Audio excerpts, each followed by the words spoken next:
வணக்கம். இந்த வீடியோவில் நீங்கள் பார்க்குறது திருமயம் பக்கத்தில் கோனார்பட்டி அப்படிங்கிற ஒரு கிராமம் இருக்குது. அதுக்குள்ளே நல்லூர் அப்படின்னு ஒரு சின்ன ஊர் இருக்குது. அந்த ஊரில் 5 ஹெச்பி பம்பு, 200 அடி ஆழமுள்ள போரு, ஒரு 180 அடி ஆழத்தில் வச்சுருக்குறோம். நல்ல தெளிவான பம்பு, 2 இன்ச்சு அளவுக்கு தண்ணி ஃபுல்லாக வந்துக்கிட்டு இருக்கு. இங்கே நம்ம போட்டிருக்கிற பேனல் மோனோ கிறிஸ்டலைன் பேனலு, ரெனியூசிஸ் அப்படிங்கிற பிராண்டு, A1 கிரேடுன்னு சொல்லுவாங்க. இன்றைக்கி நம்ம போட்டிருக்கோம்னா அடுத்து 25-30 வருஷத்துக்கு தொடர்ந்து இதே பவர் வரும். இந்த மாதிரி நல்ல நல்ல பிராண்டு நம்ம யூஸ் பண்ணும்போது, இப்போ நாங்கள் இந்த பேனல் மட்டுமே இது வரைக்கும் 9 வருஷத்துக்கு ஒரே பேனல் யூஸ் பண்ணிட்டு வரோம். இந்த கம்பெனி பேனல் யூஸ் பண்ணியிருக்கோம், பேனாசோனிக் யூஸ் பண்ணியிருக்கோம், கோல்டி பேனல் யூஸ் பண்ணியிருக்கோம். ஆனால் இந்த பேனல் ஒரு 9 வருஷமாக தொடர்ந்து யூஸ் பண்ணுறோம். இது வரைக்கும் ஒரு பேனலில் கூட ஃபால்ட் வந்ததில்லை. நிறைய இடங்களில் நீங்கள் பார்த்துருப்பீங்க, சப்சிடி ஸ்கீமில் வாங்கின பேனல் பார்த்துருப்பீங்க. நிறைய இடங்களில் நார்மலாகவே வெளியில் வாங்கியிருப்பாங்க, ஆனால் தண்ணி இவ்வளோ தான் கம்மியாக வரும். இந்த மாதிரி வரும்போது என்னென்னா 2 விஷயம்.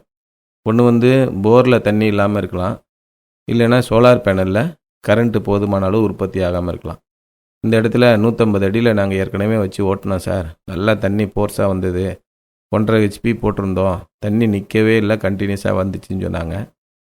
அதனால் நாங்கள் 150 அடியில் பம்பை வச்சுட்டு ஓட்டி பார்க்கும்போது தண்ணி கீழே இறங்கிருச்சு, தண்ணி போரில் இல்லை. அப்புறம் ஒரு 3 பைப்பை இறக்கி விட்டு 180 அடியில் வச்ச உடனே நல்லா தண்ணி பிக்கப் ஆக ஆரம்பிச்சிருச்சு. ஃபுல்லாக தண்ணி வந்துக்கிட்டே இருக்குது. இப்போ தண்ணி குறைவாக வர்றதுக்கு போரில் தண்ணி இல்லாமல் இருக்கிறதும் ஒரு காரணம். அதே நேரத்தில் பேனல்லேருந்து போதுமான அளவு கரண்ட்டு வரலைனாலும் இது மாதிரி இருக்கும். நாங்கள் நிறைய இடங்களில் சர்வீஸ்க்கு போகிறோம். அங்கே பார்க்கும்போது ஒரு சோலார் பேனலில் பார்த்தோம்னா 40 வோல்ட்டு வர வேண்டிய இடத்துல வெறும் 20 வோல்ட்டு தான் வருது. 8 ஆம்பியர் 9 ஆம்பியர் வர இடத்துல வெறும் 1.5 இல்லைனா 2 ஆம்பியர் தான் வருது. அப்படின்னா மொத்த கரண்ட்டே எவ்வளோ வருது அப்படின்னு கேட்டிங்கன்னா ஒரு 30 வாட்ஸ் தான் வரும். 300 வாட்ஸ் பேனல்லேருந்து வெறும் 30 வாட்ஸ், 10ல் ஒரு பங்கு தான் வரும். இப்போ இங்கே நம்ம போடும்போது ஒரிஜினல் பிராண்டு A1 கிரேடு போடும்போது ஒரு 25லேருந்து 30 வருஷத்துக்கு உங்களுக்கு தண்ணி பிரச்சனையே இல்லை அப்படிங்கிற மாதிரி ஒரு நிலைமை வந்துடும். அந்த அளவுக்கு தண்ணி சப்போர்ட் பண்ணோம். கரண்ட்டு ஃபுல்லாக ப்ரொடக்ஷன் ஆகும். இந்த மாதிரி நல்ல சோலார் பேனலை போடுங்க. இப்போ இந்த பேனல் நான் சொன்ன மாதிரி 9 வருஷத்துக்கு மேலே போட்டு நாங்கள் ஒரே கம்பெனி யூஸ் பண்ணிட்டு வரோம். அப்போ அதோட தரம் நமக்கு நல்லா புரியுது. தமிழ்நாடு முழுவதும் பல ஊர்களில் இந்த மாதிரி பம்பு போட்டிருக்கோம். இங்கே பார்த்துருப்பீங்கன்னா ஒரு ரியாக்டிவ் சோக் அப்படின்னு ஒன்று போட்டிருப்போம். 120 அடிக்கு மேலே பம்பு கீழே போகுதுன்னா கண்டிப்பாக நீங்கள் சோக் யூஸ் பண்ணுங்கள். அப்போ தான் பம்பிங் பெர்ஃபார்மன்ஸு நல்லாயிருக்கும். அந்த நேரத்தில் நீங்கள் இதுக்காக நீங்கள் யோசனை பண்ணிங்கன்னா ஒரு 7,000 8,000 யோசனை பண்ணோம்னா பம்பிங் பெர்ஃபார்மன்ஸ் குறைஞ்சி போயிடும். தண்ணி தொடர்ந்து வரணும், ஒரு நாளைக்கு 8 மணி நேரம் வரணும் அப்படின்னா கண்டிப்பாக இந்த மாதிரி எல்லா அக்சஸரியும் போட்டு நல்ல விதமாக பண்ணிடுங்க. அந்த மாதிரி பண்ணும்போது நமக்கு ஜென்மத்துக்கும் எந்த தொல்லையும் இருக்காது.